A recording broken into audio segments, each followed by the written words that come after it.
فخارة خضار باللحم، وصفة تركية مفيش أسهل ولا أبسط من كده. مكوناتها كلها في البيت وتقدري تستبدلي بالمتاح عندك.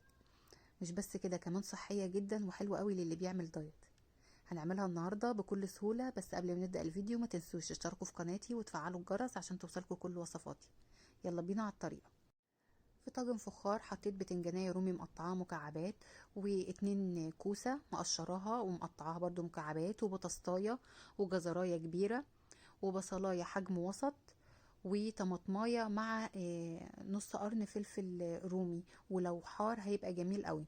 رشيت عليهم ملح وفلفل بس، وشوية زيت زيتون حوالي معلقتين بس، وهقلب المكونات كلها مع بعض عشان التوابل توصل للخضار كله. حطيت بقى على الوش بعدين في الاخر فصوص توم صحيحه زي ما هي كده، واستخدمت قطع لحمه متقطعه مكعبات صغيره، حوالي قطعتين لثلاث قطع، يدوب كده يغطوا الطاجن من فوق. وبس بعد ما حطيتهم رشيت عليهم ملح وفلفل تاني ومعلقتين زيت زيتون، وجبت بقى فويل وورق زبدة وغطيت بيه الطاجن بتاعي، ومولعه الفرن على درجة حرارة 180 ساخن مسبقا، وهدخل فيه الطاجن لمدة ساعة كاملة لحد ما اللحمة تدوب معايا والخضار بتاعي هيدوب. وهجهز بقى العجينة بتاعتي، عبارة عن كوباية من الدقيق ورشة من الملح، وهعجنهم بمية دافية، تكون دافية أزيد من الدافية شوية.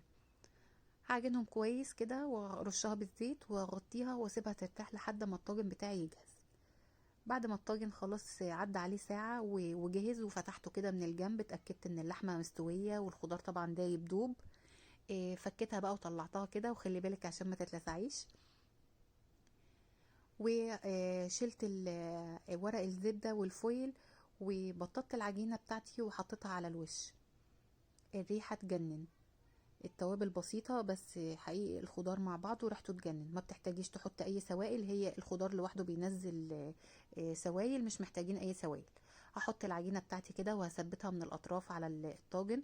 ممكن ترشي السمسم وحبة البركة على الوش، تدهني الاول حليب او رشة زيت الموجود، وترشي عليه حبة البركة وسمسم لو عايزة، ودخله بقى تاني تحت الشواية لحد ما ياخد لون معايا كده ويستوي.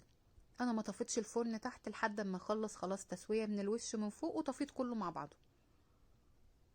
الطاجن خلاص بقى جاهز معايا، جميل جدا، وجبة جميلة وصحية ومشبعة لأبعد الحدود، وكمان ريحتها تجنن. انا متأكدة انكم لو جربتوها تعجبكم ان شاء الله. افتحيها بقى كده قبل الاكل بشوية، عشان بتبقى طبعا البخار محبوس جوه وبتبقى سخنة خالص. افتحيها وسيبيها تهدى كده شوية قبل التقديم.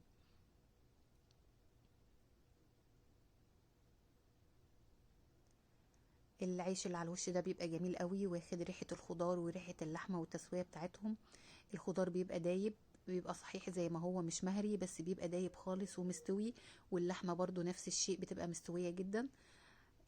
جربوها ان شاء الله هتعجبكم. شكرا لكم. لو شفتوا الفيديو للاخر ما تنسوش تحطوا لي لايك وتقولوا لي رأيكم في الوصفة.